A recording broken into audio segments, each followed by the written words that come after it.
Damn, I can finally begin this episode. You guys on the other side of the airwaves have no idea how complicated it has been lately. But, anyways, it seems only fated that it's complicated, you know? It seems like it's fate.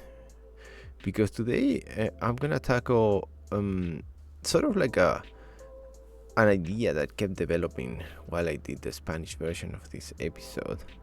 You know, we often get really taken over or I don't know, overwhelmed as human beings by the concept of perfection. Just go and ask any organized religion what they think about perfection. They often just bump it up all the way to God, and we go like our days thinking, wow, we are so imperfect, we are so flawed, which we are, but like we see perfection as this weird, impossible to attain sort of like what can you say, ideal. I don't know if people actually want to be perfect or if people want to claim some sort of degree of perfection or whatever. But if you go into the arts and you go into, well, any kind of art, I think that what art has revealed to us as a species is that perfection basically is like a microcosm of perfections. Like, perfection doesn't need to be this one big godly thing for it to actually be perfect. I think that throughout the ages and throughout the history of human creativity and creation, we have achieved a level of, as I said, pinpoint, like smaller perfection states, where we basically have created a microcosm that works perfectly inside of itself.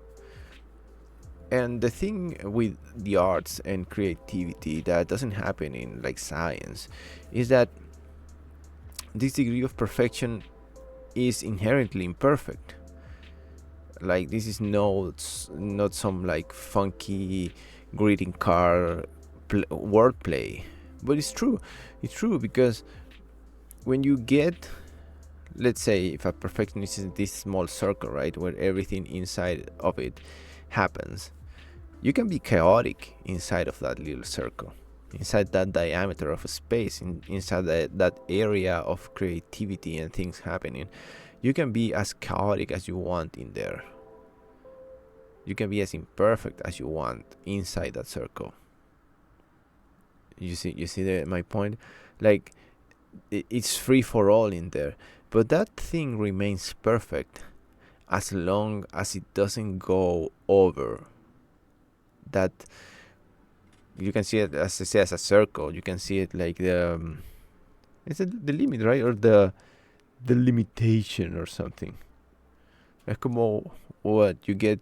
Well, I didn't want to say, man, and I fuck the word. Just imagine a circle drawn by a pencil, and you get the limit, right? So you get what I'm saying. So, what was all that intro for? That was the kind of like the best intro that I could come up with for one of my favorite movies. Well, the same thing happened to me when I was doing my Spanish episode, where like I call this my favorite movie, but with the whole letterbox phenomena and people getting asked all the time, which are your favorite four, and you feel like super guilty because you like so many movies, and you see all the celebrities and actors always going like, oh, I was so scared of this because I like so many movies. And that's true. We like so many movies, and many of those are our favorites. So the fact that Letterboxd unilaterally chose to do these four things, I think they're just some random internet fascists. It's like, yeah, we're gonna bring the purity of movie favoritism into four and only four, and like, you can only have four. Like, fuck you guys. But anyways, the point is, they ask you for your favorite four, and then you remember a fifth and a sixth, and you're like, man, why didn't I thought about this movie when I was thinking about the four? Does this mean that this movie was never my favorite? You get into shit like that. But the movie is called Little Miss Sunshine, and it's one of my favorite movies. And I think one of the reasons why it's probably is even more than one of my favorite fours in Letterboxd. The reason why it's one of my favorite movies is because I think it's a perfect movie. The concept of the little universe of perfection. How do we address that little universe of perfection? If now we're looking at it not as the limits of a circle, let's call it the limits of a movie, which basically is when you press play till the movie runs out. That's it. Let's not dwell into the movie business or the movie world. How easy have we forgotten that movies were supposed to be these brief sparks of creativity and genius and emotions and feelings, like for hour and a half, 2 hours. And well, if you wanna blame like fucking Marvel, do so, but like, when did it spill out of this perfect circle and just became this chaos of sequels, businesses, contracts, controversies? Like, when did all that shit happen? When did it all happen? And you gotta do this callback to movies like Little Miss Sunshine. Perfect, like, brief moments in time. And that is the point of saying, like, okay, inside of this circle of perfection you can have chaos and you can have so many elements, because that is what Little Miss Sunshine is. The amount of inputs and the amount of things that are going on inside this perfect circle are a chaos and a mix of human feelings, of humanity in general. Like, that's it. And the brilliance of what makes this movie perfect, I've come to, like, this is my conclusion, is that by some stroke of luck or genius, its writers hit off the perfect amount of balance of anything that could happen and does happen in the movie, starting with the characters, the family, then going through the main plot, which in case of Little Miss Sunshine, for those who haven't seen it, is this really normal family. Don't call them dysfunctional, just call them normal, okay? Like, that shit is offensive. Don't call him dysfunctional. They are not. This normal family who needs to travel, I don't think it's across the USA, but like, I'm not a USA geography expert, but they have to go through a big part of the US to get to a child beauty pageant for the daughter, the younger daughter. She wants to be a beauty pageant contestant. And so throughout this trip, like, everything it's not developed, like reveals, envelopes. No, when you have something like wrapped in gift and you unwrapped it, yeah, everything unwraps it in like their situation right now in their lives. And that was the point I put. And everything that happens to them throughout this trip is also part of the perfection. And what I like about this setup and this setting, this perfect setting, is not only that, as I said, this is not a dysfunctional family, this is a normal family. Everything feels natural. It's surprising to know sometimes that, or to realize how fantastic our lives are. And that's kind of like the thing that you get from Little Miss Sunshine. It's really funny because often you get situations where everything gets more absurd, everything gets more surreal, and you get like, oh, like, yeah, this is movie, this is fiction. But for some reason in Little Miss Sunshine, this week, I don't remember exactly how long does it take to them to get from point A to point B inside their little van. But every character develops and unravels in such a natural way I can't express or be like more insistent enough on that fact, how real these characters are, how uh, empathic are they empathic, or like, or how they call for our empathy as human beings. Well, the big kind of like disclaimer in that is that this is a movie for proletariat, right? This is the movie for the common people. And I think one of the biggest strengths of this movie, as I said, the choosing of this family, the choosing of the writing, and this is not like a 15 people family. It's not like, okay, we can get all of the different types and flavors of family, middle to lower class drama in here. Like,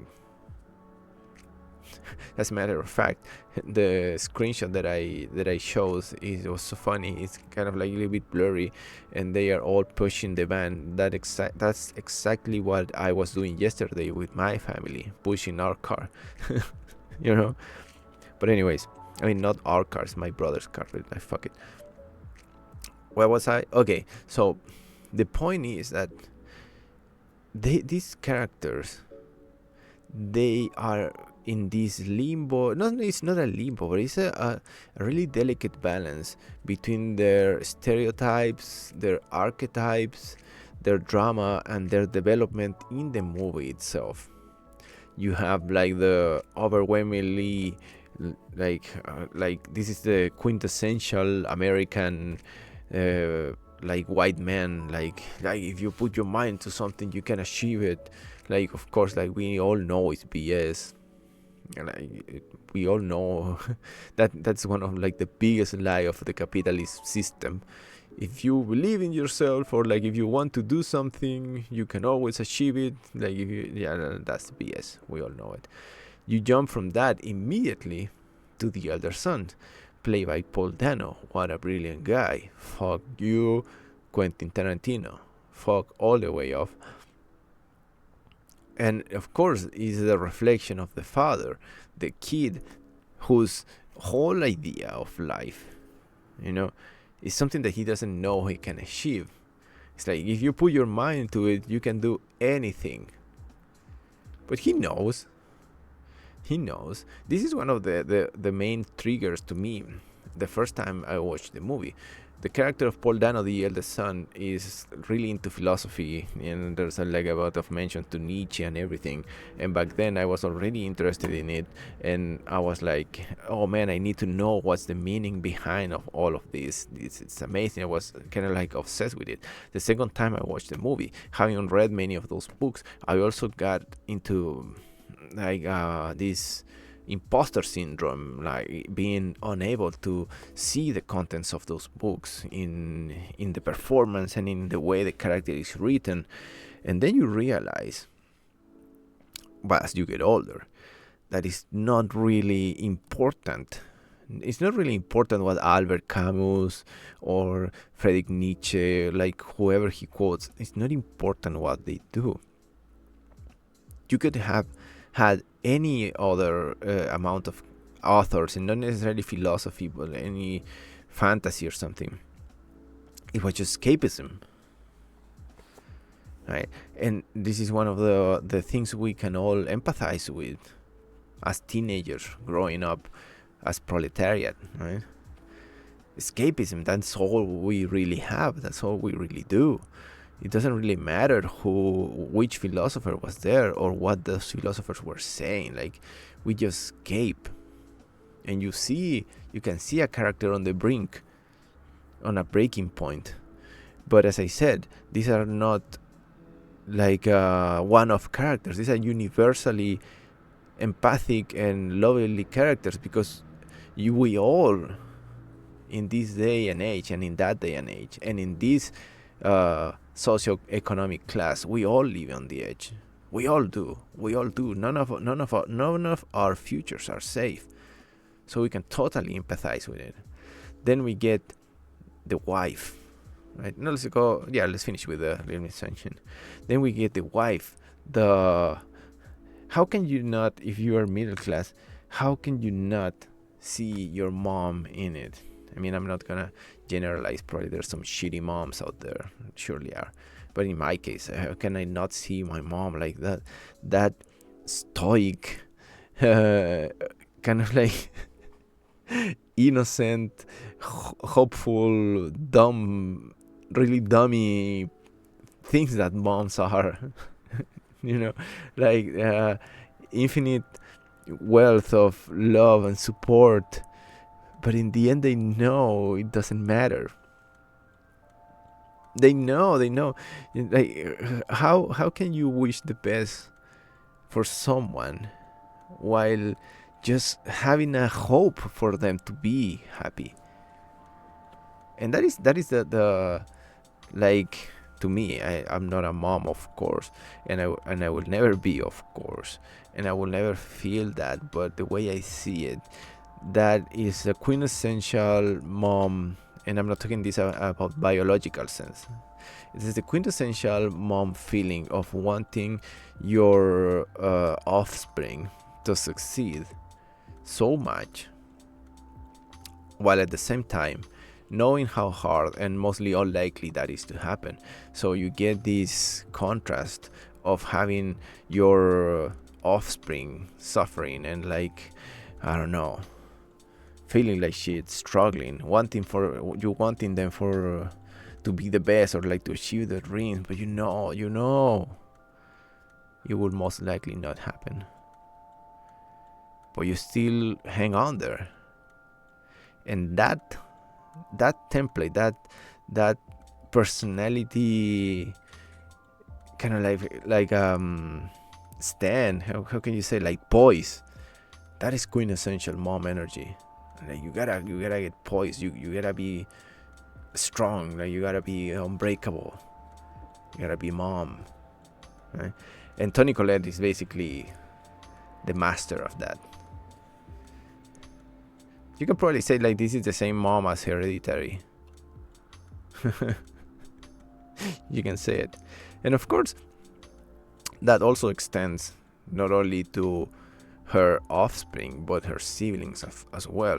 And one of Steve Carell's most brilliant performances ever, as this depressed, half-closeted academic who just tried to commit suicide.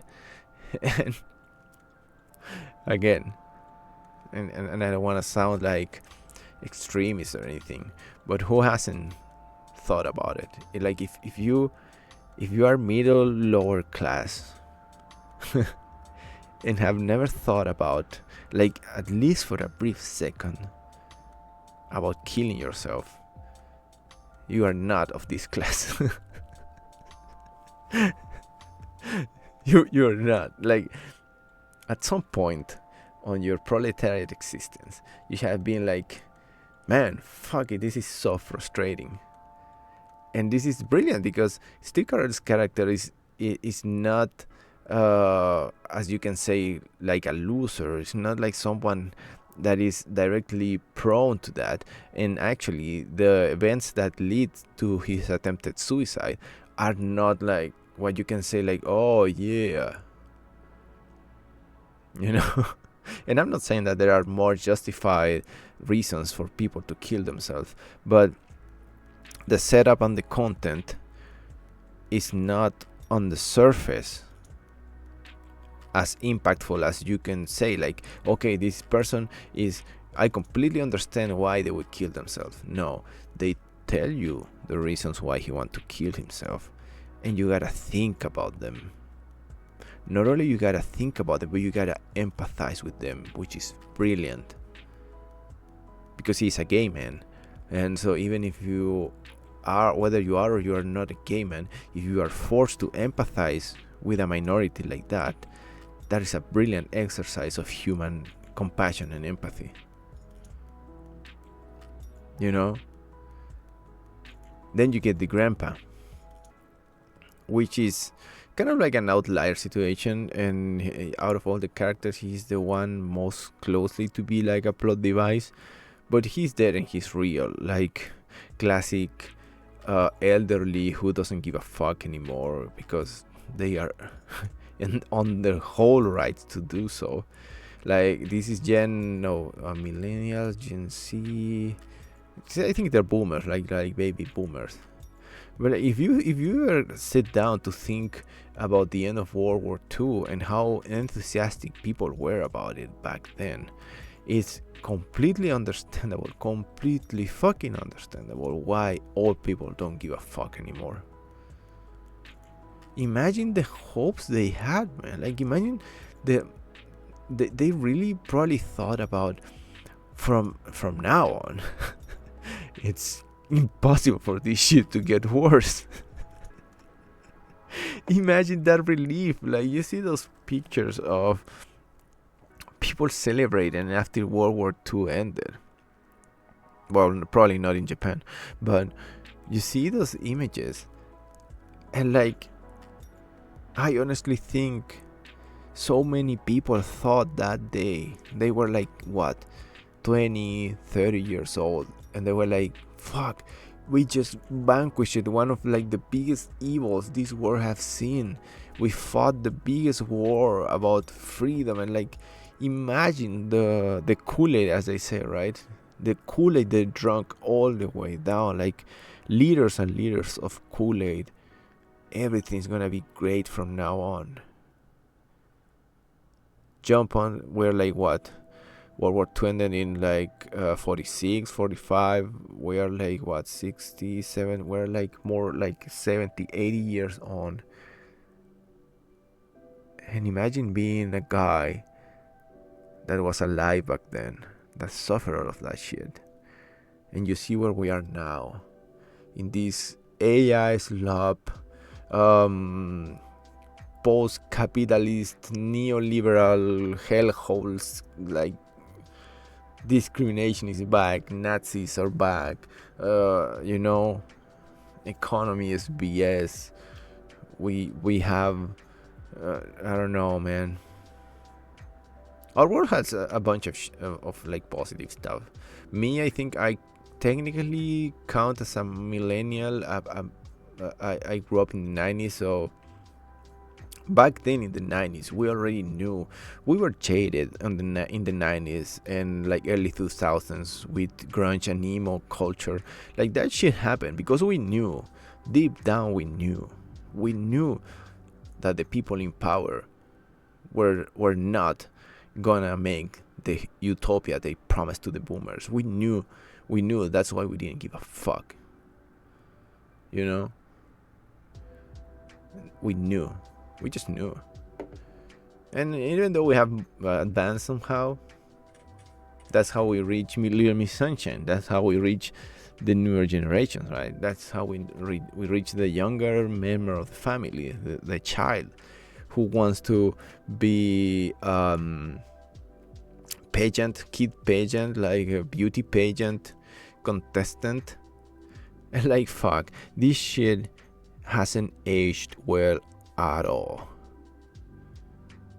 Like, she wants to be a beauty queen, and of course, as I said, inside the circle of perfection, everything seems to be chosen perfectly. And I'm not here to criticize or talk about kids' appearance, but the actress they chose, she clearly doesn't have the stereotypical face, body, and everything that these creeps use in these creepy ass kid beauty pageant shows. This is one of the American hellscapes that we people outside the US go like, what the fuck are they doing? How do they do this shit of putting 10-year-old girls to participate in beauty pageants as if they were adults, imposing adult beauty standards and this creepy ass concept of, I don't know, materialization, like dumb bisation, like just making dumb, stupid shit. Like, I think beauty pageant had somehow evolved, and I don't know, I don't watch them. Like I don't know what they are about. I only know the Seinfeld episode and maybe Miss Congeniality. Only one. Two was okay, I think. I don't remember. But these are biased out and crazy out and like pervert out events. The fact that they chose that to be the center of attention for Little Miss Sunshine is nothing but brilliant. You have all of these struggles members of this dysfunctional family, this normal family, but they all band together into making this girl's dreams possible. And as I said, the content of the dream is fucked up. The content of the dream is perverted. It's like fucked up, and they let you know. This is a spoiler, but the movie's way too old. But as the family reaches the end, they get into this pageant after so many struggles, all for the sake of giving the youngest member of the family some happiness. They reach out, and the movie doesn't fuck around. It won't give you a fairy tale ending. They get into the beauty pageant, and all the obvious biases and fucked up stuff about this world of kid modeling or whatever, everything is there. The bureaucracy, the how do you call it, where like people are just being assholes and like they think they're better than you. You get that shit. You get what else? You get the stereotypes. You get the sexualization of kids. Even the announcer. Oh my god, man, that is quintessential brilliant black comedy in just a couple of expressions. Like the announcer of the well, in the end, let's just say in the end, the kid, she does her talent part of the beauty pageant, and her talent was dancing. And since her grandpa was a pervert, her dance is basically a striptease. Again, mind blown. This is so perfect. Because she starts doing a striptease. Of course, she's not gonna strip. The movie is, she's a kid, right? But she does the music, the gestures, and you can see the rest of the contestants like baffled and like shocked, and oh my god, what is she doing? And like, of course, she's doing exactly what you other fucks are doing. This is exactly what these pageants mean, the sexualization of kids, right? So she's like rubbing it in their faces, and they're like so disgusted, and she's so happy by just like showing you why you are the one fucked up. How is that not brilliant? And alongside her being a striptease, like a less than 10-year-old striptease, they show the announcer and he's licking his lips like a pervert. And it's like, of course this shit is full of fucking perverts. You know, the Epstein kinds, the Trump kinds, you know, like all of those powerful creeps. So everything is there, man. Like the mere process of showing this, as I said at the beginning, this is a perfect circle that inside is full of chaos.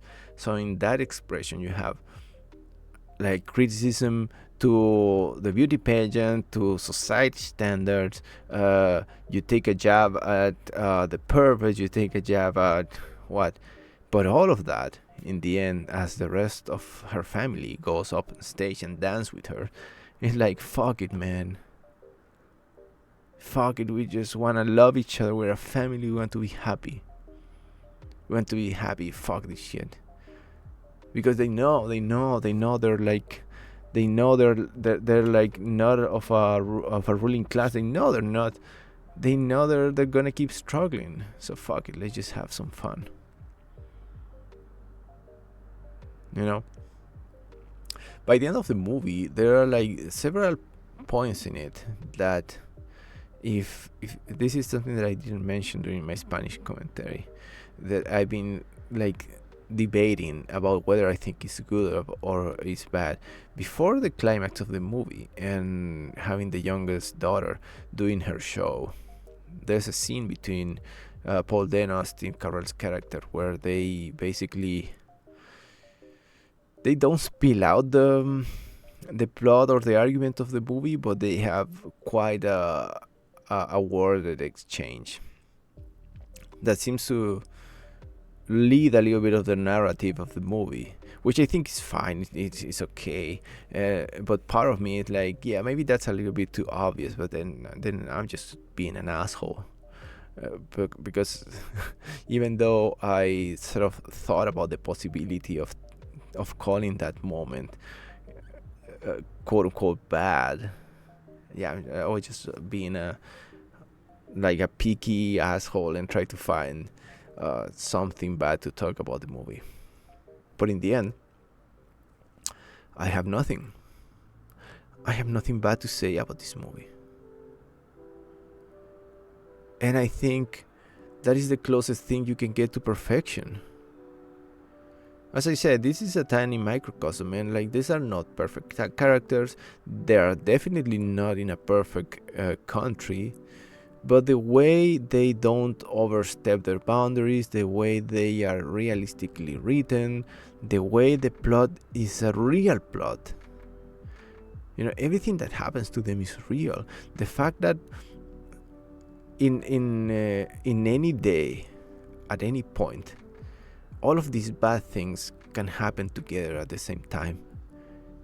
And it doesn't need to be a movie, and it doesn't need to be fantasy. It's real, because these are things that happen to middle, lower class proletariat people like every one of us. I mean, I don't know if Jeff fucking Bezos listened to my words, or those people that live in a different world.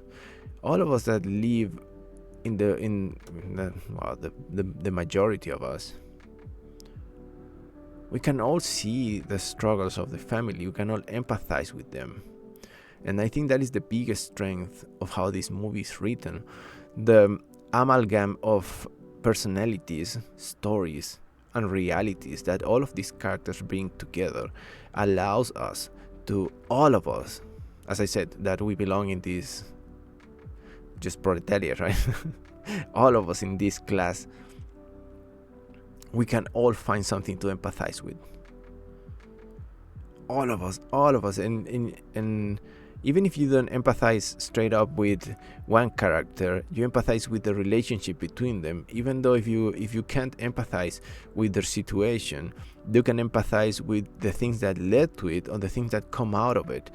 The way they mix this perfect drink cocktail, the way they mix this perfect cocktail is beyond baffling.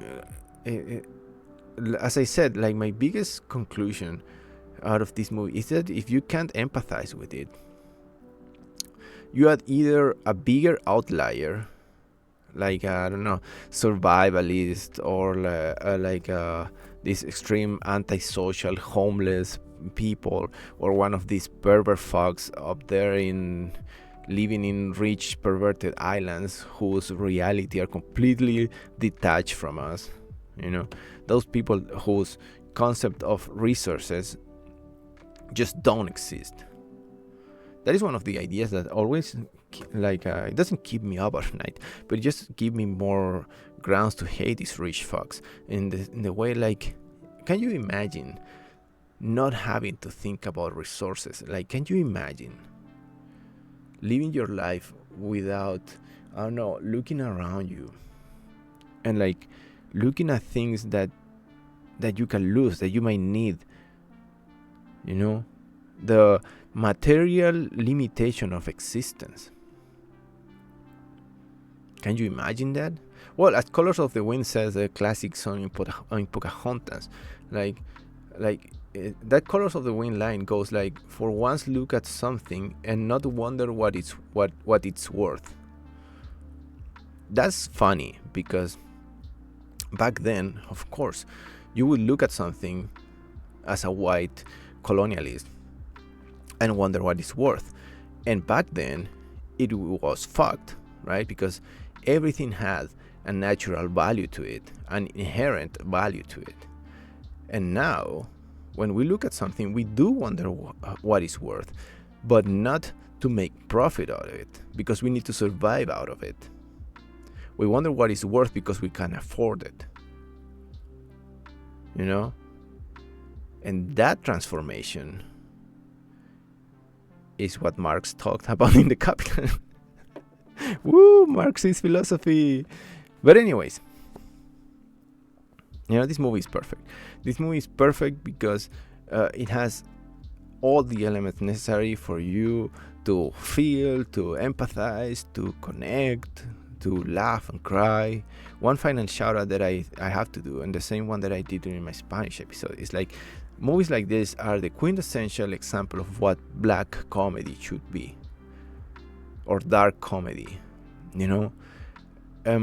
I said this in my Spanish episode, and it's something that I always think about.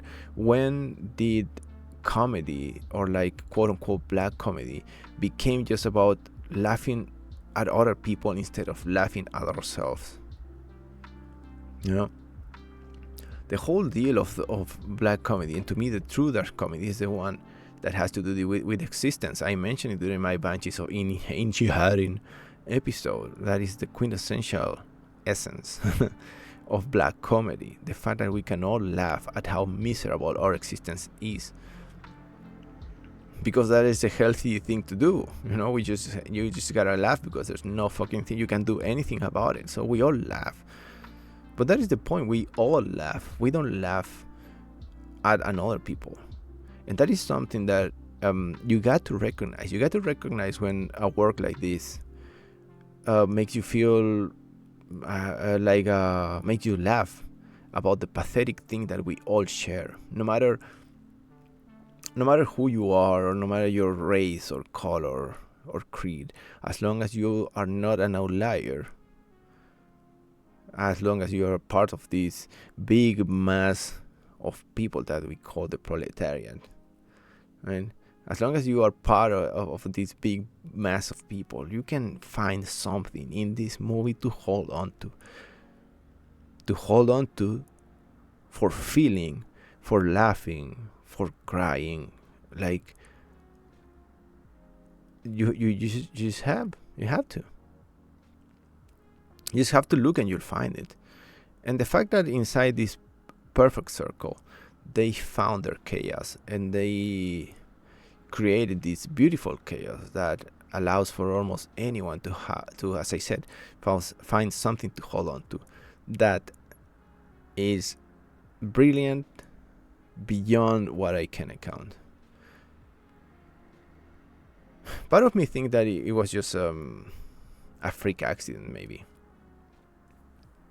I don't know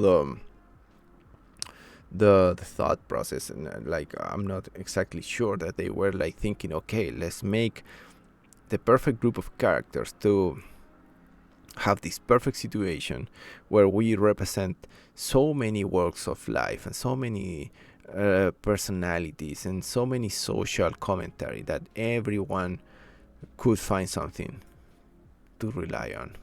I don't know if that was their intention, but they certainly nailed it. They certainly did it. They achieved it in this movie. And as the movie ends, as I said, this is a circle.